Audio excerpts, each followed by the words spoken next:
Bonsoir à tous et bienvenue sur la page Facebook probowlers.fr en ce vendredi 13 octobre 2017, vendredi 13 pour un Pro Bowlers Live numéro 13, un Pro Bowlers Live sous le signe de la chance pour votre invité ce soir, un jeune basketteur de à peine 19 ans qui a été touché par la chance en termes de début de carrière.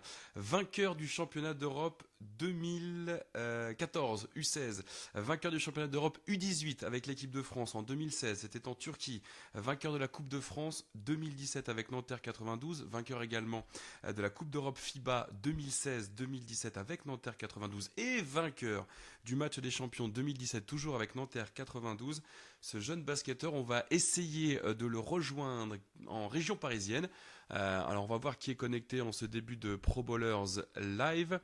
On va se balader un petit peu. Bonsoir à Benoît, bonsoir à Michael. Baptiste, parce que c'est toi dont il s'agit. Si tu es connecté, envoie-nous un petit message sur ce Pro Bowlers Live. Tu me dis tout simplement que tu es là et j'aurai le plaisir de pouvoir t'inviter dans la conversation. Vous l'avez compris, c'est Baptiste Chouafé, votre invité ce soir. Baptiste qui va faire son Pro Bowlers Live. On va parler avec lui évidemment de Pro A. On va évidemment parler avec lui de ses différents titres de champion d'Europe. Et puis de l'INSEP, parce que Baptiste a joué pendant 4 ans au centre fédéral à l'INSEP. Et puis on va parler de basket de manière très large et très... très détendu, sans filtre. Si vous avez des questions à poser à Baptiste, pendant ce live, eh ben, je vous invite à nous les poser dès maintenant. Alors Baptiste, je ne sais pas si tu es connecté, en tout cas nous on est connectés. Donc deux solutions comme d'habitude. Soit on continue ce live et Baptiste, tu nous rejoins. Super, tu es connecté Baptiste, bonne nouvelle. Donc je vais t'inviter dans le live et puis si tout se passe bien, je croise les doigts. On va te retrouver chez toi à Nanterre pour ce Pro Bowlers Live, ton Pro Bowlers Live le numéro 13. Salut Baptiste. Salut, excuse-moi, je t'attendais. Bon, comment vas-tu? Mais ça va très bien et toi? Ça va très bien. Est-ce que tu m'entends bien? Ouais, nickel, parfait. Bon, super. Merci de nous accueillir euh, chez toi à Nanterre. Alors, pour que les internautes prennent le pli tout de suite, Baptiste, c'est ton prénom et ton nom de famille, c'est? Choiffé, Chouafé, voilà. Euh, exactement. Baptiste Chouafé. Donc merci d'être avec nous depuis chez toi à Nanterre. Pendant le sommaire, j'ai parlé de tous tes titres, hein, champion d'Europe plusieurs fois avec l'équipe de France, une Coupe d'Europe également avec Nanterre 92. On va en parler dans quelques instants de ce très très beau début de parcours pour toi. Juste avant, on va parler de ce qui t'attend demain, cinquième journée de Pro A avec la réception d'Antibes à la maison. Un match qui s'annonce assez équilibré parce que pour cette cinquième journée, Nanterre et Antibes, bah, c'est 2 victoires et 2 défaites pour chaque équipe. C'est ça, exactement. Bah, c'est plutôt un match intéressant parce qu'on a envie d'avoir un bilan positif.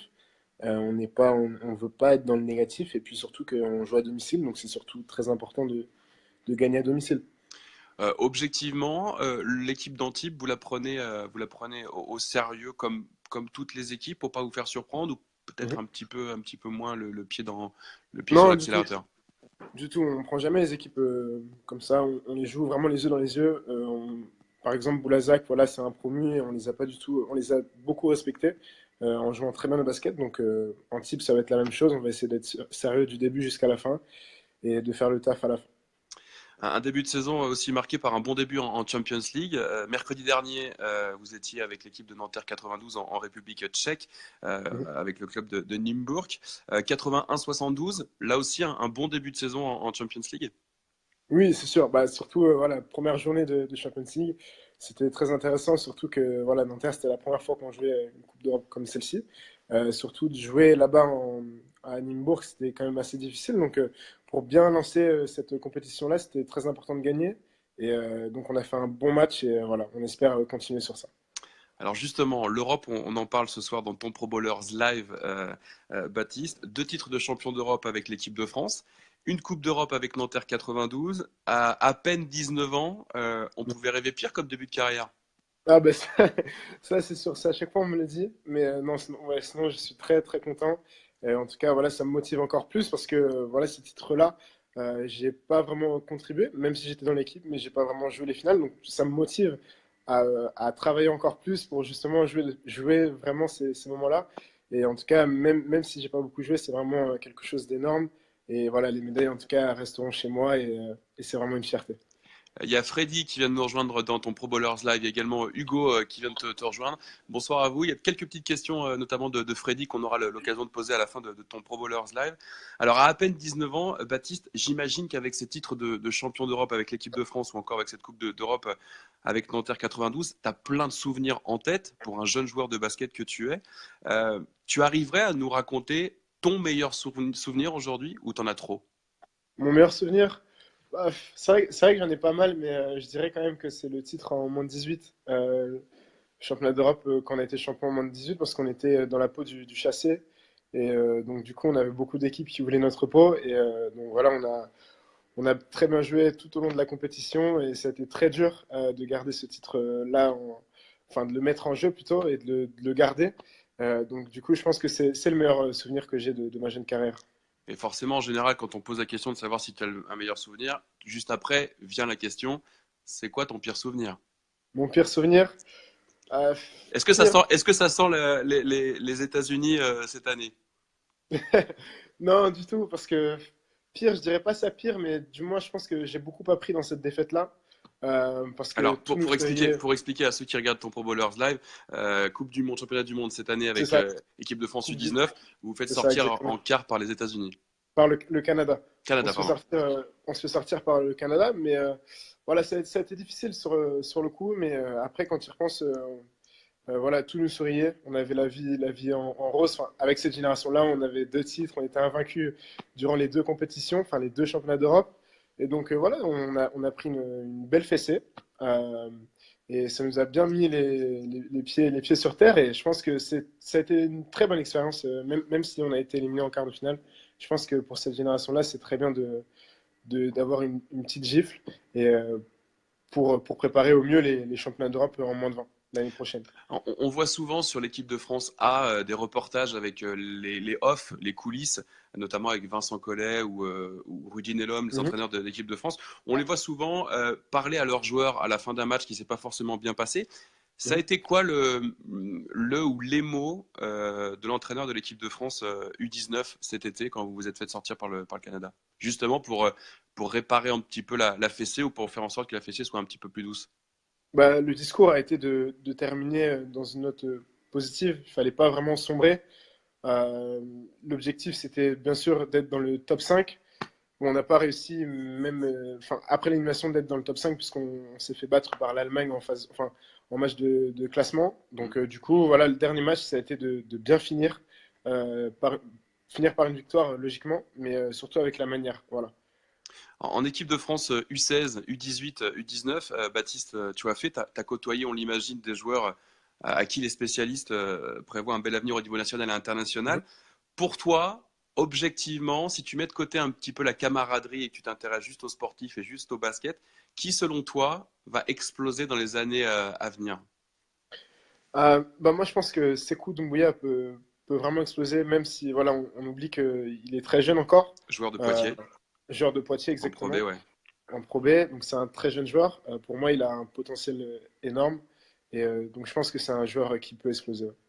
Champion, tu as été champion d'Europe U18 avec lui en 2016, donc il y a un an, Sekou Doumbouya, effectivement, qui sort très régulièrement des gros matchs en Pro B avec Mhm. le Poitiers Basket 86. Il y a un autre joueur aussi à qui on peut penser, qui a signé au Knicks, Oui. au New York, Ouais, mais lui, ce monsieur-là, il a déjà explosé. Donc, bon. Frank Non, mais oui, hein, Ntilikina. Franck Nilikina, oui. Bon, après, voilà, je ne le cite pas parce que Franck, voilà, justement, il explose en ce moment. Donc voilà, je parlais dans les avenirs, enfin, je parle dans les années qui suivent, quel joueur va exploser. Je pense que c'est Kundumbuya. Franck, c'est le présent maintenant. Pour toi, Franck c'est fait, ça y est, il est au New York Knicks depuis cette Franck, année en c'est. NBA. Euh, Ça y est, exact. tu as gardé contact avec Franck, un joueur Oui, bien sûr. avec qui tu as été champion d'Europe U16 et U18? Bien sûr, bah, tu vois, on s'est écrit hier, on s'est écrit il y a 3 jours, donc ouais, on s'est écrit pas mal de fois. Ouais. Et qu'est-ce que vous écrivez? Bah, lui, il me raconte un peu la vie new-yorkaise, enfin plus en inside quoi. Donc il me dit que voilà, les New York Knicks, c'est quand même une belle organisation avec une structure qui est vraiment incroyable. Et il est impatient de commencer la saison, même s'il a eu un petit pépin au genou. Voilà, il est extrêmement pressé. Quand tu reçois un SMS ou un mail de Franck des États-Unis de New York, Mhm. euh, il y a quoi dans ta tête? Il y a de la fierté ou il y a un petit peu d'envie aussi? Bah, des deux, quoi. Des deux, de la fierté, parce que Franck, c'est un très bon pote à moi. On se connaît enfin, depuis qu'on a commencé les équipes de France ensemble. Et beaucoup de motivation, parce que voilà, Franck a ouvert le chemin, a ouvert la porte pour notre génération. Donc, j'espère que je serai parmi les suivants. Cet été, tu as choisi de ne pas t'inscrire à la draft Mhm. NBA. Vu qu'on parle de NBA avec Franck et les New York Knicks, est-ce que tu réfléchis déjà à l'été 2018, à la prochaine draft? Oui, bien sûr. Bah, ça, c'est vu avec mon agent enfin, avec mes agents, etc. Après, je sais que ma draft passera forcément par une bonne saison. Donc, pour l'instant, voilà, on est en octobre et la draft, c'est au mois de juin. Donc, il y a beaucoup de matchs à suivre, enfin, à venir. Et donc, du coup, oui, ça reste un objectif. Mais pour l'instant, je me concentre plus sur ma saison à venir. Au tout début de ton Pro Bowlers live, Baptiste, on a parlé de l'INSEP, le centre fédéral. Tu as Mhm. passé 4 ans, 4 saisons à l'INSEP, 4 saisons, ouais, c'est exactement, ça? 4 saisons. Je ne sais pas si hier soir tu étais connecté sur probowlers.fr, mais hier soir on avait le plaisir de recevoir Frédéric Fortet, le président du Limoges Mhm. CSP, qui nous a parlé de l'INSEP. Alors l'INSEP, le centre fédéral, à l'époque, et encore aujourd'hui peut-être, c'est la volonté, c'est de préparer les athlètes de demain et des joueurs des équipes de France, quelle que soit l'équipe de France, à Mhm. prime U18, U19, U16. Mais Frédéric Fortet nous a aussi dit pendant le direct que selon lui, l'INSEP à Paris avait un petit peu perdu de sa superbe et Mhm. de son rôle premier. Toi, as joué 4 ans à l'INSEP au centre Mhm. fédéral. Qu'est-ce que tu en penses? Bah, il y a une part de vérité. Ça, c'est vrai que l'INSEP a perdu un peu de sa valeur parce que voilà, on voit la façade de l'INSEP, c'est-à-dire la façade, c'est les résultats de l'AN1. Voilà, ça, c'est la façade. Après, on ne voit pas ce qu'il y a forcément à l'intérieur, c'est-à-dire la structure, les coachs qui sont présents, le travail fourni par tous ces personnes-là qui nous permettent de progresser en toute sérénité. Et ça, justement, enfin, peu de gens accentuent sur ce sujet-là, mais je pense que voilà, aujourd'hui, le championnat de la National 1 est un championnat qui est assez relevé. Euh, donc voilà, quand on y repense, pardon, il y a beaucoup de joueurs confirmés, qui étaient confirmés en proie, qui redescendent en N1 pour le plaisir, etc. Mais ça pose pas vraiment un problème. Mais voilà, il y a un grand écart entre les jeunes d'aujourd'hui et les pros qui avaient avant et qui descendent qui descendent dans ce championnat-là. Mais pour moi, je pense que même s'il y a cette façade-là où on voit que l'INSEP perd des matchs, etc., etc., et ça, je sais que c'est dur pour les joueurs qui vivent ça. Enfin, moi, je l'ai connu. Mais justement, ça doit être une source de motivation. Voilà, moi, ma dernière année, j'ai gagné un match. Et avec cette équipe-là, on a beaucoup travaillé. On a réussi à battre Caen, qui était une équipe confirmée dans ce championnat-là. Et ça a été un déclic quelque part pour l'INSEP. Mais en tout cas, il y a une part de vérité dans ce que dit le président de Limoges, mais il faut plus accentuer et regarder plus à l'intérieur de l'INSEP pour voir ce qui se passe réellement. Un bonsoir à Nicolas et à Eric qui viennent de rejoindre ton Pro Bowlers Live. Nicolas, justement, qui a une question par rapport à l'INSEP. On aura l'occasion d'en parler tout à l'heure. Baptiste, vous faites très clairement partie d'une génération basket à qui tout sourit. Mhm. Plusieurs titres européens avec l'équipe de France. Toi, tu joues à Nanterre 92 avec une Coupe d'Europe l'an dernier remportée. Mhm. T'as pas encore 20 ans. Alors, on imagine qu'un gamin, et c'est pas du tout péjoratif ce que je dis, Baptiste, un Non. gamin à pas encore 20 ans peut très facilement, avec ce palmarès-là, péter les plombs et se dire bah, ça y est, je suis bon, je suis un bon joueur de basket. En résumé, Baptiste, votre génération, c'est Boulard ou pas Boulard? Non, moi, c'est pas Boulard. Pour toi, c'est pas Boulard. Et puis j'ai intérêt parce que je pense que moi, mes supérieurs, mon daron, ma mère, ma famille, tout ça, je pense que je vais recevoir des claques, donc vaut mieux que je reste tranquille. Alors, si je te pose la question sans forcément donner de nom ou de prénom, est-ce que dans la génération que tu côtoies ou l'équipe de France dans laquelle tu as joué U19, U18 ou U16, est-ce que tu as des joueurs qui ont un peu perdu les pieds sur terre? J'en connais quelques-uns. Après, j'ai pas vraiment envie de citer des joueurs, même si c'est pas, ils ont pris Boulard, même si c'est pas vraiment, comment dire, c'est pas l'extrême. Hmm. Voilà, je sens un peu certaines choses qui montrent que, mais sinon, non, il y a très peu de joueurs, de jeunes joueurs que je connais qui ont pris ce Boulard. Tu parlais il y a quelques instants et je vais reprendre tes propos de ton daron et de ta daronne, ta maman et ton papa, tous les deux anciens basketteurs. Ça, on l'imagine, ça te permet de garder toi les pieds sur terre, mais est-ce que ta mère et ton père, dans ta carrière, ta jeune carrière de basketteur professionnel, est-ce que ils sont là pour te conseiller? Est-ce que tu les écoutes régulièrement ou tu fais plutôt confiance à Pascal Donadieu, l'entraîneur de Nanterre 92, ou à ton agent? Bah, en fait, j'essaie d'écouter un peu ce que tout le monde me dit. En fait, j'essaie pas de fixer vraiment quelque chose, enfin, faire une fixette sur ce que dit mon père ou ma mère. Puis voilà, il y a ma tante aussi qui a fait du basket, il y a mon oncle aussi qui a fait du basket. Donc j'ai vraiment une famille de basketteurs. Et après, voilà, j'ai su bien m'entourer. Donc forcément, tout ce que ces gens-là me disent, j'essaie de les entendre, de les enregistrer et de les transmettre. Nanterre 92, tu rentres dans ta deuxième année de contrat et il t'en restera encore une année Mhm. l'année prochaine. Avec ton palmarès, quand tu rentres sur le parquet pour l'entraînement ou pour un soir de match, tu es déjà respecté par les vieux briscards de l'équipe ou tu fais encore partie de ce qu'on appelle les rookies, les jeunes Ah non, joueurs? non, je suis toujours un petit rookie, même si j'ai des tâches en moins là cette année.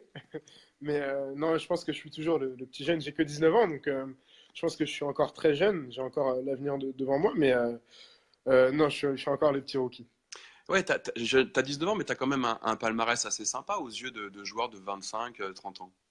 Oui, c'est sûr. Bah après, même si je suis jeune et je sais que un joueur de 27, 28 ans, enfin sans avoir le boulard, hein, comme tu dis, n'a pas forcément le même palmarès que moi, mais comme je te dis, pour moi, c'est une motivation. J'ai gagné, oui, plusieurs titres, mais j'ai envie d'en gagner encore plus.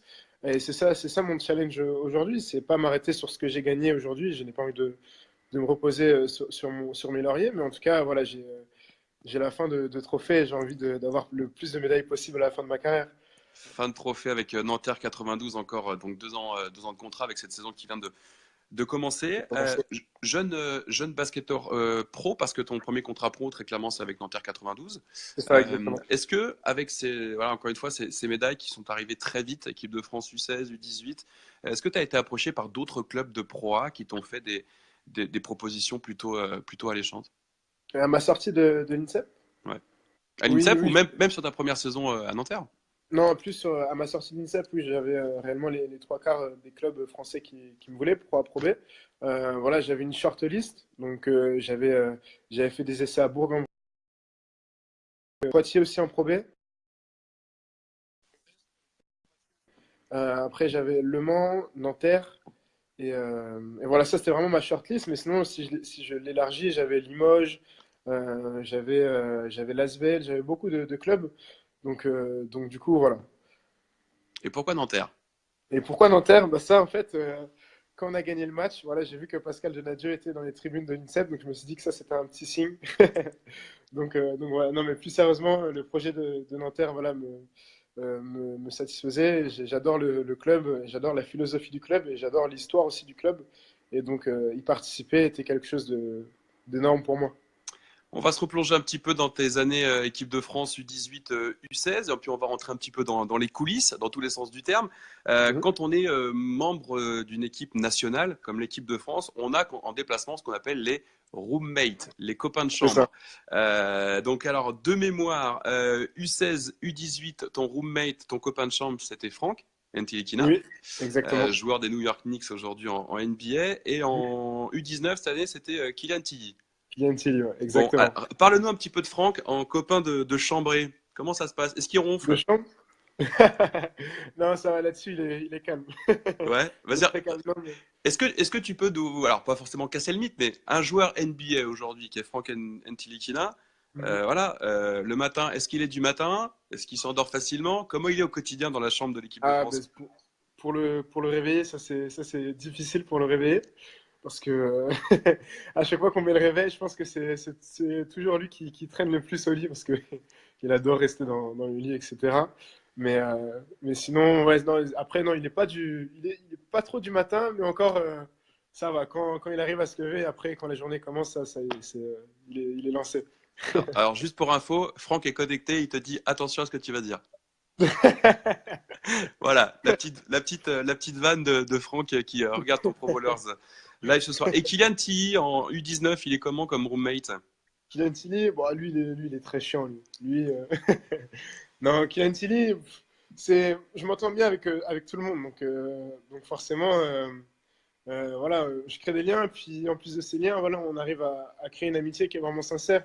Et Kylian Tilly, c'est quelqu'un de vraiment top, pas dérangeant du tout, sauf quand il a décidé d'embêter tous ses coéquipiers, mais sinon, non, j'ai jamais été avec quelqu'un de turbulent. L'actu pour la Pro A, pour toi demain, c'est un match à Antibes. Et l'actu de la Pro B, c'est ce soir et demain, c'est le début officiel, la première journée de Pro B Mhm. après les qualifications pour la Leaders Cup.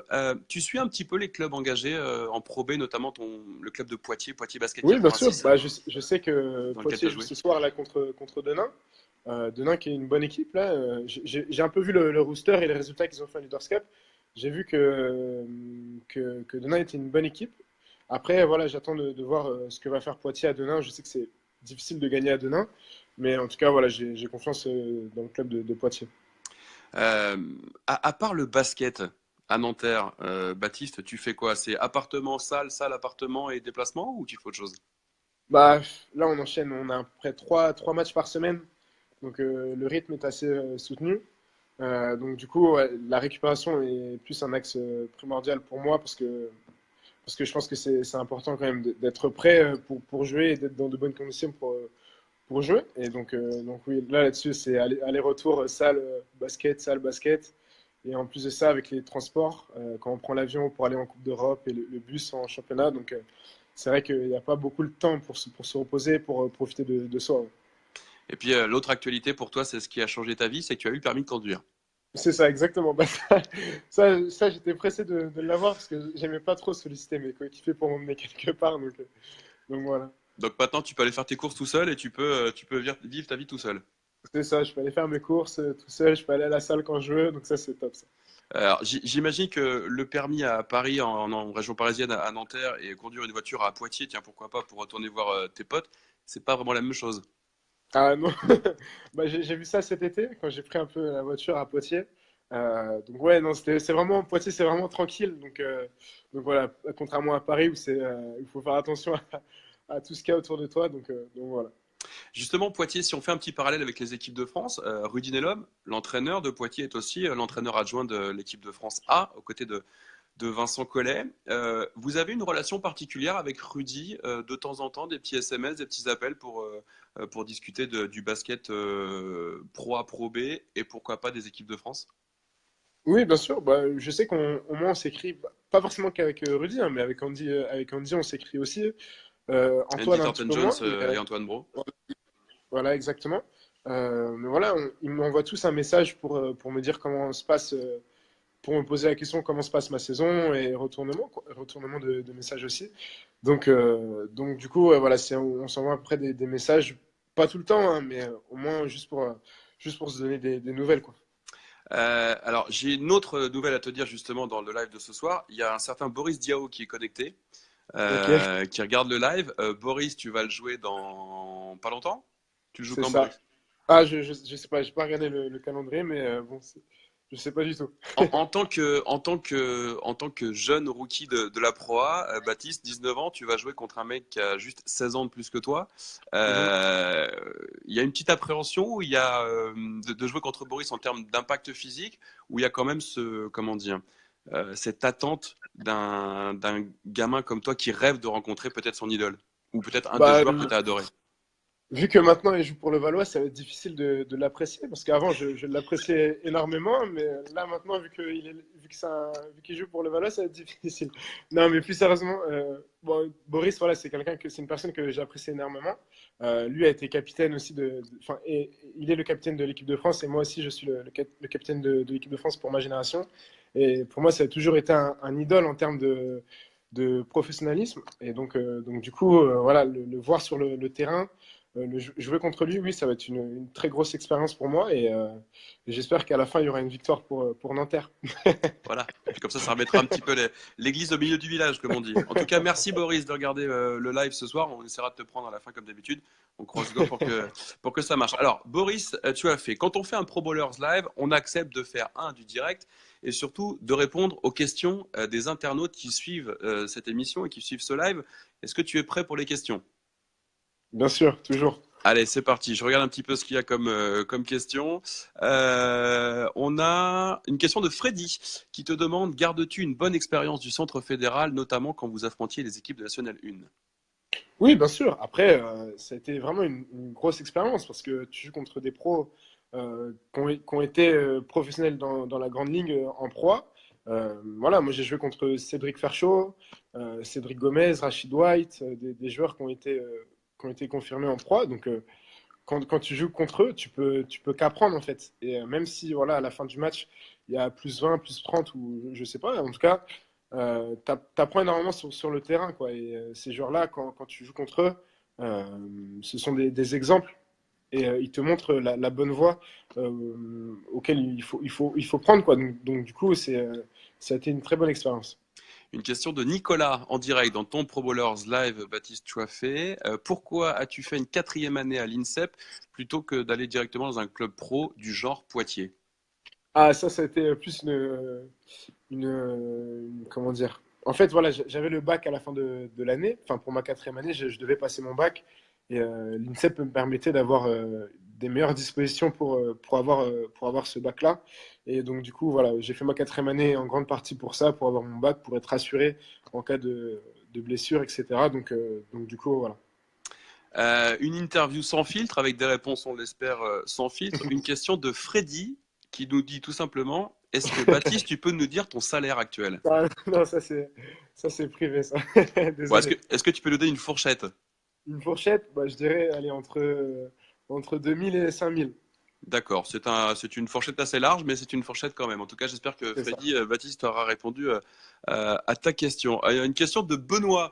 Baptiste, est-ce que tu pourrais nous décrocher un Pro Bowlers Live avec Franck en direct de New York? Ah, bah bien sûr, hein, il va falloir que ce monsieur-là, je ne sais pas s'il me voit encore, mais que oui, je pense que c'est un garçon qui est accessible pour tout le monde. Donc, si vous le proposez et que s'il a un petit temps, je pense qu'il serait capable de vous consacrer son temps pour vous. Une question de Thierra. Salut Baptiste, est-ce que tu pourrais nous expliquer comment tout a commencé pour toi au basket? Comment tu as tapé les premières balles oranges? Une question de Thierry, toujours sur Eh Pro bien, Bowlers Live. ça, en fait, c'est une bonne question parce qu'en fait, c'est venu naturellement. Déjà, pour anecdote, ma mère jouait au basket quand j'étais dans son ventre. Donc, du coup, voilà, j'avais déjà le bruit du parquet dans mes tympans. Donc du coup, non, c'est venu naturellement. Et puis à Noël, quand j'étais tout petit, je devais avoir 2 ans, etc. J'ai ouvert un cadeau, puis c'était un panier de basket. C'était le premier cadeau que j'ai ouvert. Et donc, du coup, mon père l'a construit. Et depuis ce jour-là, j'ai plus ouvert ces cadeaux-là.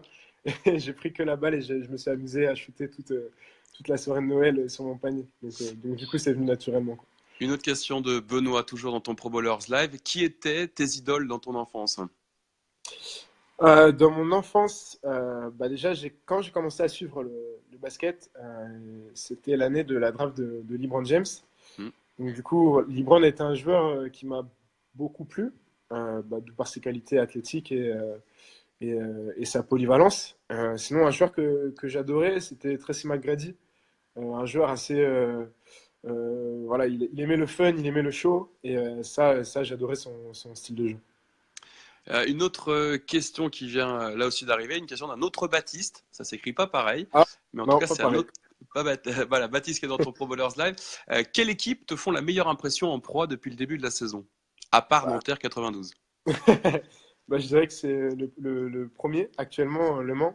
Je pense que c'est une équipe qui a fait un très bon recrutement, qui a recruté de bons joueurs et puis ils sont complets de partout et puis ils sont très dangereux, enfin, dans le sens où ils ont un 5 qui peuvent être à la fois grands et à la fois petits.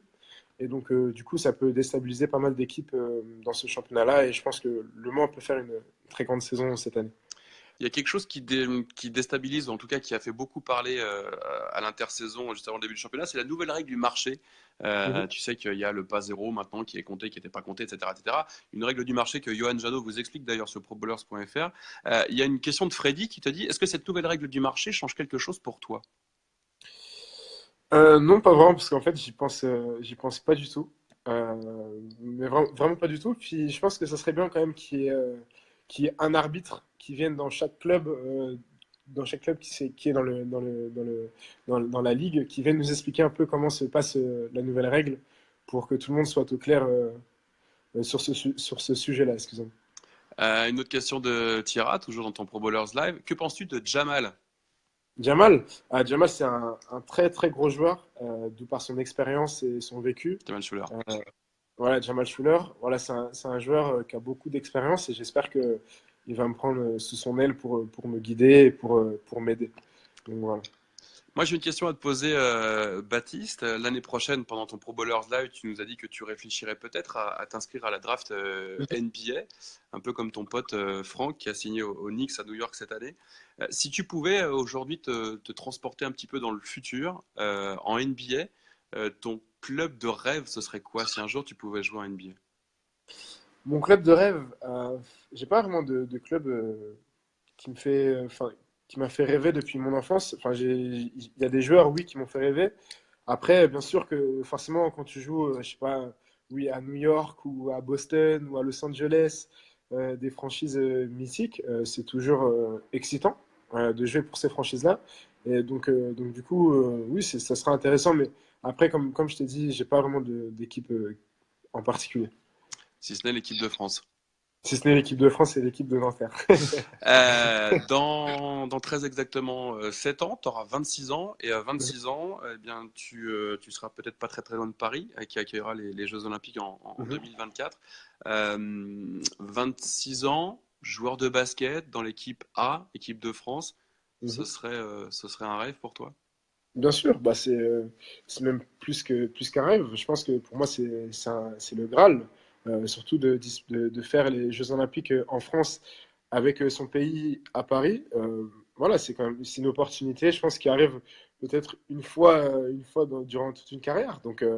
Bien sûr, j'espère être dans l'effectif, mais comme je t'ai dit, voilà, c'est dans 7 ans, il faut que je travaille encore, faut que je prenne de l'expérience, il faut que je joue, et il y a plein de choses à prendre en compte. Mais en tout cas, l'équipe de France 2024, en tout cas, c'est plus qu'un objectif. C'est dans ta tête et puis je dirais que en termes d'âge, tu arrives dans le bon créneau. Oui, c'est sûr. Bah après, voilà, la tranche d'âge 26-27 ans, c'est l'âge où on commence à être au sommet de sa carrière. Donc, bien sûr, je suis dans le bon timing. Après, à moi de prouver, de travailler et voilà. Bon, bah, ce que je te propose, c'est que cette vidéo-là, on va la mettre de côté et puis si besoin, on la ressortira en 2024. Allez, avec plaisir. Baptiste, je te remercie de la part de tous les internautes qui ont suivi ton live. On est le 13 octobre, il est 18h33, c'est du Mhm. direct. Euh, Est-ce que tu as quelque chose d'autre à rajouter? Non, du tout. Bah, si ce n'est que, en tout cas, merci à ceux qui me suivent et qui m'ont suivi durant ce Pro Bowlers Live. En tout cas, c'est un immense plaisir et j'espère le refaire. Et, euh, et voilà. Eh ben écoute, on le refera un de ces quatre pour parler de l'équipe de France pour la campagne de l'année prochaine, pourquoi pas. Ça marche Avec grand avec plaisir. plaisir. Je te laisse sortir de ce live. Il y a marqué Baptiste, tu as fait en haut de ton téléphone avec une petite croix. T'appuies sur la croix et je te dis à très bientôt. Salut Baptiste. Ok, salut. Et puis merci à vous d'avoir choisi probowlers.fr et la page Facebook de probowlers.fr pour le live de Baptiste Chouafé. Si vous arrivez juste, bah, sachez que comme d'habitude, le replay est disponible dès maintenant sur la page Facebook probowlers.fr et puis très prochainement sur YouTube également. Et puis n'oubliez pas qu'il y a une petite ampoule en haut du live, une petite ampoule. Vous pouvez activer cette ampoule et à chaque fois qu'il y a un live qui débute, quel que soit le joueur, la joueuse, l'entraîneur, le président de club invité, eh ben, vous êtes averti en direct d'un début de live. En tout cas, merci beaucoup d'avoir choisi probowlers.fr et de nous avoir suivis ce soir. Bon début de Pro B à toutes et à tous. Si ça joue ce soir pour vous, si ça siffle, et puis bah, vous restez connectés. Je compte sur vous. On se retrouve prochainement avec une joueuse, un joueur et peut-être Boris Diaw qui était encore connecté ce soir, mais désolé au niveau du timing, Boris. Je vais pas pouvoir te prendre. Salut, ciao.